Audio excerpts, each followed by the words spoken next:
Nenek suka kabarkan Injil nggak? Wah, kok tanya nenek? Kela sendiri gimana? Jujur, Kayla malu bersaksi tentang Tuhan Yesus yang sangat mengasihi Kayla. Tapi rasanya ada gerakan dalam hati yang terus mendorong Kayla mengabarkan Injil. Luar biasa. Nenek bersyukur menemukan generasi yang suka kabarkan Injil. Bagaimana kita bisa jadi saksi Kristus kalau nggak mahir pengajaran kitab suci? Dan bagaimana bisa mahir kalau tidak ada relasi yang terus-menerus dalam firman-Nya? Mari teman-teman, kita tekun jalankan visi Tuhan. Dengan perlengkapan firman Tuhan tentang persiapan Tuhan Yesus memilih rekan sekerjanya. Halo adik-adik, kita bertemu kembali di dalam saat teduh PDKA. Mari kita bersama-sama berdoa di hadapan Tuhan. Bapa di dalam surga, kami berterima kasih karena Engkau adalah Allah yang penuh dengan kemurahan. Kami mohon berdasarkan kemurah hatian-Mu Tuhan, berikanlah kepada kami firman-Mu. Dan firman-Mu itu sungguh-sungguh boleh membuat kehidupan kami dipersekutukan dengan Kristus melalui iman. Kiranya Roh Kudus bekerja di antara setiap kami. Terima kasih Bapa. Dalam nama Tuhan kami Yesus Kristus, kami panjatkan segala syukur dan doa kami. Amin. Adik-adik sekalian, kita sudah melihat bahwa Tuhan Yesus datang dengan kuasa yang sangat besar.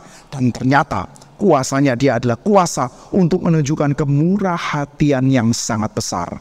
Nah adik-adik sekalian, ketika kita berbicara tentang Tuhan yang penuh dengan kemurah hatian, kita jadi bertanya-tanya, kira-kira kemurah hatiannya adalah kemurah hatian yang seperti apa ya?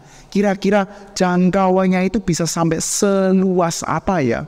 Kadang-kadang di dalam dunia ini kita tahu kemurahan-kemurahan yang ada itu seringkali pada ujung-ujungnya ya nggak betul-betul kemurahan. Di dalam dunia ini yang disebut sebagai kemurahan sungguh-sungguh biasanya nggak terlalu ada. Dulu pada waktu saya masih sangat kecil, adik-adik sekalian, pernah ada satu buah acara, yaitu dekat hari raya Natal, ada Santa Claus. Santa Claus datang di dalam satu buah kota yang dekat dengan kota saya. Maka saya pergi keluar kota. Saya di dalam kota kecil di dalam Jawa Timur itu, nama kotanya adalah Pare, lalu pergi ke Kediri itu untuk mendatangi Santa Claus ya, Santa Claus. Nah katanya kalau kita itu jadi anak baik-baik, maka Santa Claus akan memberikan kepada kita hadiah. Padahal Santa Clausnya nggak kenal sama saya. Maka pada waktu itu saya berusaha untuk jadi anak baik-baik, pakai baju yang rapi, jadi anak baik-baik. Karena pada waktu itu dia juga membawa pit hitam, membawa karung besar. Kalau nakal nanti dimasukkan ke dalam karung. Oh saya takut. Saya baik-baik. Lalu nama saya mulai dipanggil. Setelah nama dipanggil, agak takut-takut. Pergi ke depan, maju. Lalu mulai difoto. Dia kasih saya kado. Wah, ternyata saya mendapatkan kado. Berarti saya anak yang cukup baik. Dan padahal ini Sinterklas kenapa bisa baik sekali.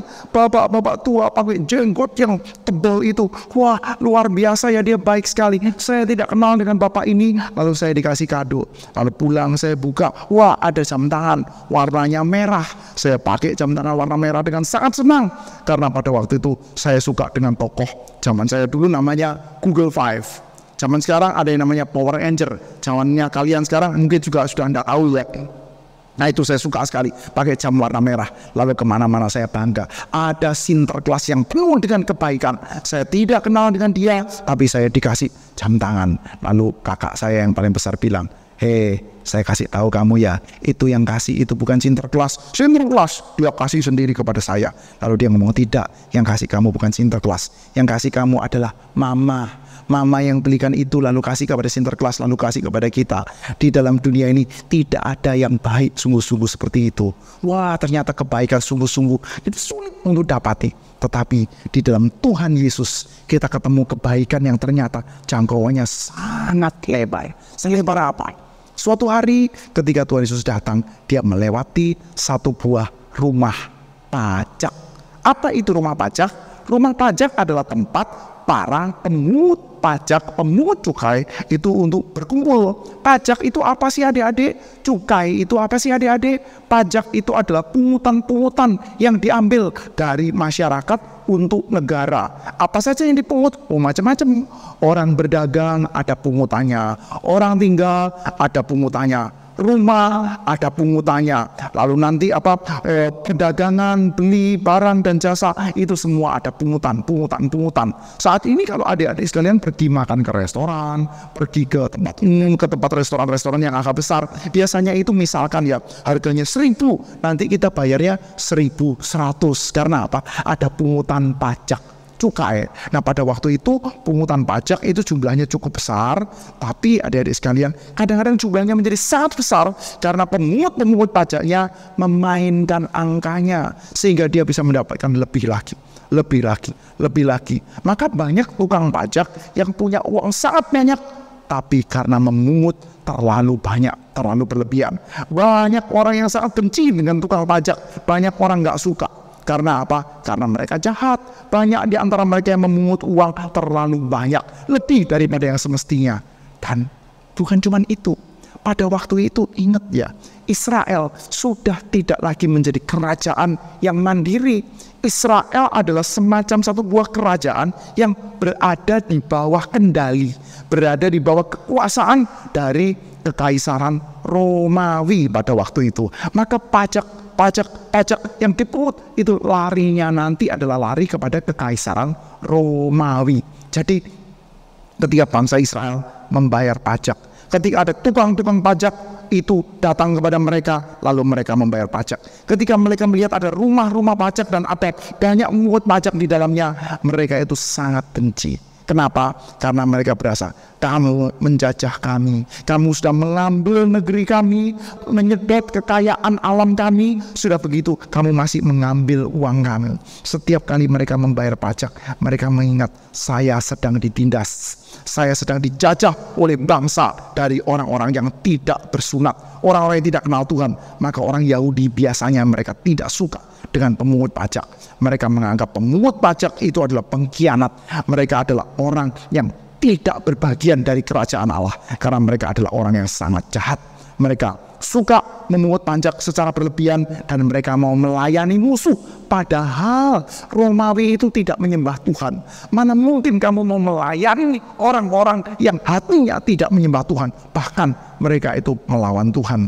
Maka banyak orang Israel sangat tidak suka dengan pemungut pajak, pemungut cukai. Nah, pada waktu itu ada banyak tukang pajak. Mereka sudah pernah mendengar tentang Tuhan Yesus? Sudah pernah mendengar. Mereka sudah pernah mendengar berita tentang kerajaan surga? Sudah pernah mendengar. Sudah pernah mendengar tentang Taurat? Sudah pernah mendengar. Tapi kenapa kok mereka itu tidak mau bertobat? Mereka pikir, kebaikan seperti itu gak mungkin sampai kepada kami. Yang namanya kerajaan surga tidak mungkin menjangkau kepada kami. Kebaikan yang sampai sejauh itu kayaknya ndak ada.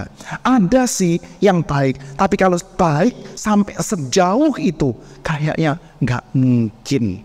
Orang baik ada nggak? Baik. Tapi kalau nggak kenal, tahu-tahu kasih saya jam tangan, kayaknya nggak mungkin. Jadi di dalam pikiran orang-orang tukang pajak, pemungut cukai pada waktu itu seperti itu. Kalau ada Tuhan yang penuh dengan kebaikan, dan memang Tuhan penuh dengan kebaikan, ada Tuhan di dalam perjanjian lama yang sangat penuh dengan kebaikan, ya kami kenal. Tapi kebaikan itu tidak mungkin menjangkau kamu. Orang-orang yang dianggap orang yang sangat berdosa, dimusuhi oleh banyak orang. Kalau pemungut cukai dianggap berdosa karena apa? Kamu adalah musuhnya Tuhan. Kamu itu secara aktif mengambil uang dari bangsa Israel sendiri, kalau diserahkan kepada penjajah. Banyak orang benci kepada dia. Maka suatu kali ketika Tuhan Yesus lewat di dalam satu buah rumah pajak, dia melihat ada orang yang bernama Matius. Maka dia berkata kepada Matius, "Hei kamu, ikutlah aku." Ketika mendengarnya suaranya Tuhan Yesus penuh dengan kuasa, dia sudah pernah sedikit-sedikit dengar cerita tentang Tuhan Yesus. Dia mulai pikir, loh, ini Tuhan Yesus memberitakan berita tentang kerajaan surga dan memanggil saya. Apakah dia tidak tahu kalau saya pemungut cukai? Pasti tahu saya ada di dalam rumah pajak, saya ada di dalam rumah cukai.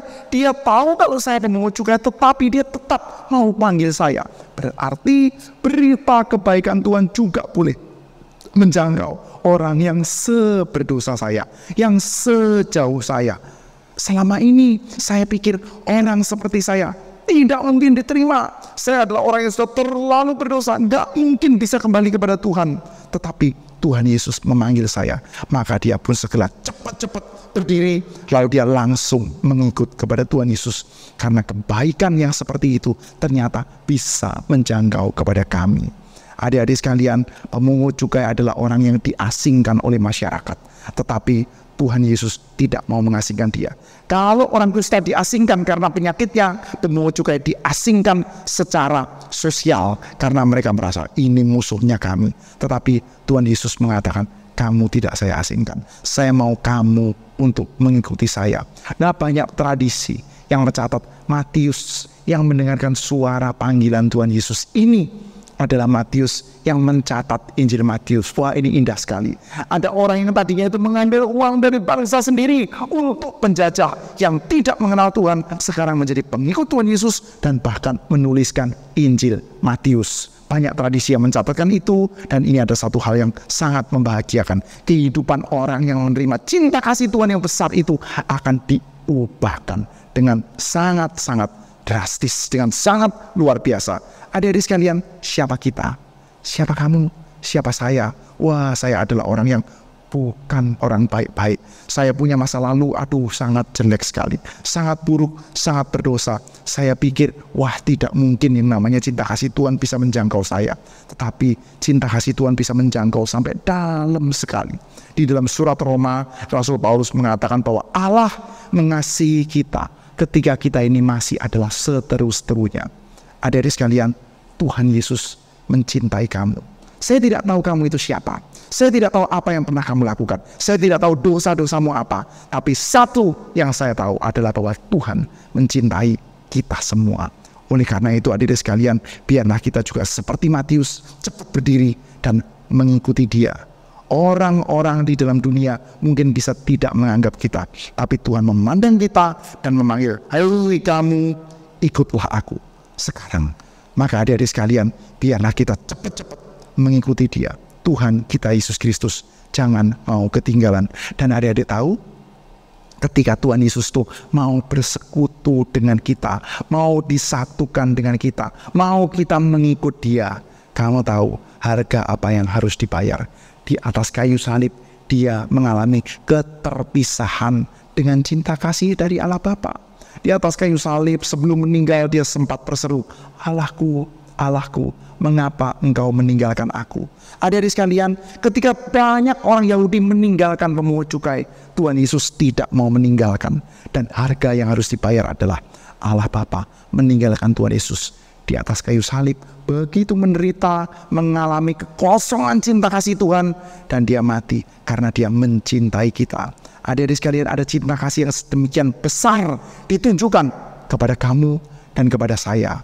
Apakah kita mau diam-diam, tidak mau mendengar, atau sebaliknya, saya mau mendengar dengan cepat, saya mau terima, saya mau saat ini segera mengikuti Tuhan Yesus. Mari adik-adik sekalian, mari segera kita pandang kepada Yesus Kristus yang mengasihi kita.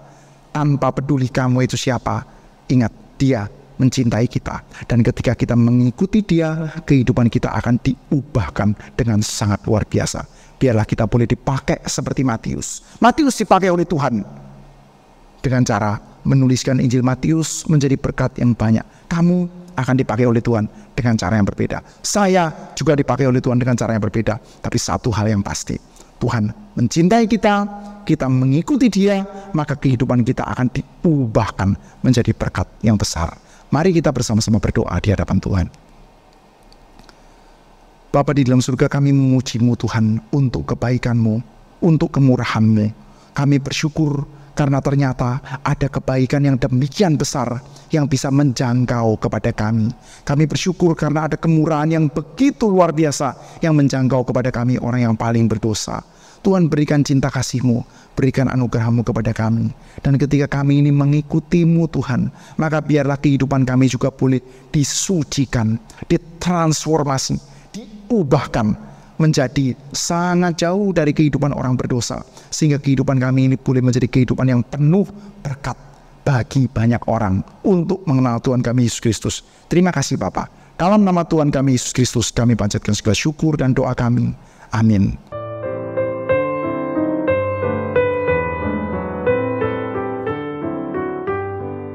klik lagi. Duh, senangnya. Hari ini semakin jelas. Kok bisa-bisanya orang berdosa seperti Matius mau ngikut Yesus? Dia orang yang suka uang. Dia dibenci oleh bangsanya sendiri. Apakah itu yang namanya anugerah? Saat panggilan Tuhan tiba atas Matius, maka dia bisa taat, melepas identitas dirinya. Bahkan setelah itu, Matius rajin mewartakan Injil Kerajaan Allah. Melalui tulisannya dalam Injil Matius yang kita baca hari ini. Dan untuk besok kita sampai pada Matius 9 ayat 10-13. Mari teman-teman, tekun jalankan visi Tuhan mengabarkan Injilnya, dan setia sampai ajal kita semua untuk berjumpa Tuhan. Baca dulu di rumah ya. Salam.